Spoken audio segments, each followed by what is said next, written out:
প্রিয় দর্শক, আসসালামু আলাইকুম। জীবনের গল্পে আপনাদের স্বাগতম। ক্যামেরার সামনে দাঁড়িয়ে আছে এই মুহূর্তে একটি বোন। আমরা শুনবো তারই জীবনের গল্প। আসসালামু আলাইকুম আপু, কেমন আছেন? ওয়ালাইকুম আসসালাম, ভালো আছি। আসসালামু আলাইকুম। ওয়ালাইকুম সালাম। আপনার নাম কি আর আপনি কোথা থেকে এসেছেন? আমার নাম পায়েল, আমি চাঁদপুর থেকে এসেছি। আপনার নাম পায়েল, চাঁদপুর থেকে এসেছেন। আপনার ফ্যামিলিতে কে কে আছে? বাবা আছে, মা আছে, আর আমরা দুই বোন। বাবা মা দুই বোন। আপনার বয়স কত? আমার বয়স 20 বছর। 20 বছর না? হুম।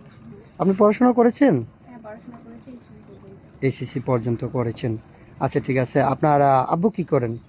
বাবা আগে কাজ করতো, এখন কিছু করে না, অসুস্থ হয়ে গেছে। এখন কিছু করে না। আচ্ছা, আপনার বিয়ে শাদী হয়েছিল? না, বিয়ে শাদী হয়নি। বিয়ে শাদী এখনো হয়নি, 20 বছর হয়েছে। এখন তো মোটামুটি 14-15 হইলে মেয়েদের বিয়ে শাদী হয়ে যায়, আপনার কেন হচ্ছে না? বিয়ে হচ্ছে না কারণ আমার ফ্যামিলি মানুষ অনেক গরিব, তাই বিয়ে শাদী যারা করতে আসে তারা যৌতুক হিসেবে অনেক টাকা পয়সা চায়, সেজন্য হচ্ছে না। ও আচ্ছা আচ্ছা, বুঝতে পেরেছি। যৌতুকের জন্য আপনার বিয়ে হচ্ছে না, হ্যাঁ? হুম। আপনার বাবা তো কাজকর্ম করতে পারেন না, না, তাই বাবা তো? কাজকর্ম করতে পারে না। আচ্ছা আচ্ছা, ঠিক আছে। আপনি আমাদের ক্যামেরার সামনে আসছেন একটা বিয়ে শাদীর জন্য। আপনাকে যৌতুক ছাড়া যে বিয়ে করবে আপনি তার কাছে বিয়ে বসবেন? হ্যাঁ, বলো। আচ্ছা, আপনাকে যিনি বিয়ে করবেন ওনার বয়সটা কেমন হতে হবে? তার বয়সটা যেরকমই হোক সেটা কোনো বেটার না, সে যদি ভালো মনের মানুষ থাকে তাহলেই হয়েছে। আপনি চাচ্ছেন বয়স ডাজেন্ট ম্যাটার, ভালো মনের মানুষ, তাই তো? হুম। আচ্ছা, ঠিক আছে। ইনশাল্লাহ আমরা চেষ্টা করবো একটা ভালো মানুষের হাতে আপনাকে তুলে দিতে। আমরা এই ভিডিও পাবলিক করার পর তো দেশ থেকে প্রবাস থেকে শত শত ভাই আমাদেরকে নক করবে আপনাকে বিয়ে শাদী করার জন্য। অনেকের বয়স 40, 45, 50 বছর হয়ে যায়। ওইরকম বয়সের কোনো ভাই যদি বিয়ে শাদী করতে, আচ্ছা, আমরা এই ভিডিও পাবলিক করার পর তো দেশ থেকে প্রবাস থেকে শত শত ভাই আমাদেরকে নক করবে আপনাকে বিয়ে শাদী করার জন্য। অনেকের বয়স 40, 45, 50 বছর হয়ে যায়। ওইরকম বয়সের কোনো ভাই যদি বিয়ে শাদী করতে চায়, করবেন? হ্যাঁ, করবো। মন থেকে বলছেন তো? মন থেকে বলছি। আচ্ছা, ঠিক আছে। ইনশাল্লাহ সমস্যা নাই। আপনার সাথে যোগাযোগ করার মাধ্যম কি?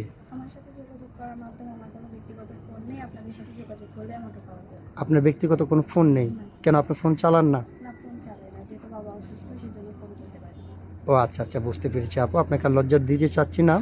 সুপ্রিয় দর্শক, এই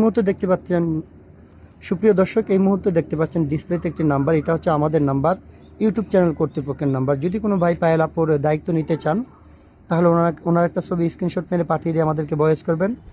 আমাদের প্রতিনিধিরা আপনাদের সাথে যোগাযোগ করবে। পায়েল আপু, এখন কথা হচ্ছে আমরা এই ভিডিও তো পাবলিক করব। পাবলিক করার পরে অনেক প্রবাসী ভাই অথবা দেশি ভাই যদি আপনাকে বিয়ে শাদী করে, অনেকের বাচ্চা কাচ্চা হয় না, স্ত্রী মারা গেছে, স্ত্রী পরকীয়া করে চলে গেছে, ওইরকম যদি কোনো ভাই আপনাকে দ্বিতীয় স্ত্রী হিসেবে আপনাকে বিয়ে করতে চায়, বসবেন? হ্যাঁ, বসবো। বসবেন মন থেকে বলছেন? হ্যাঁ, মন থেকে বলছি। আপনার ব্যক্তিগত তো কোনো পরে চাহিদা থাকবে না, পরে বলবেন না তো যে বয়স বেশি। বুঝে শুনে বলবেন না, কারণ আমরা সেটাই বলতেছি। এই ভিডিও কিন্তু প্রমাণ থাকবে, হ্যাঁ? পরে বলবেন যে না, আমি বুঝতে পারি না, বিয়ে বসছি, আমি তোমার এখান থেকে চলে যাব।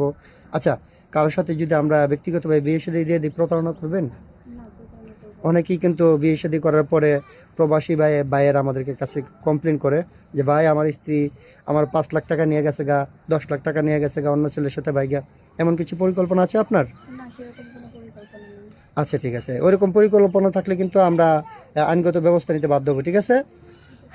আচ্ছা পায়েল আপু, তাহলে আপনার কথা হচ্ছে আমরা আপনার জন্য একটা ভালো ছেলে দেখবো, ইনশাল্লাহ সমস্যা নেই। আপনি ভালো থাকবেন, সুস্থ থাকবেন। আল্লাহ হাফেজ।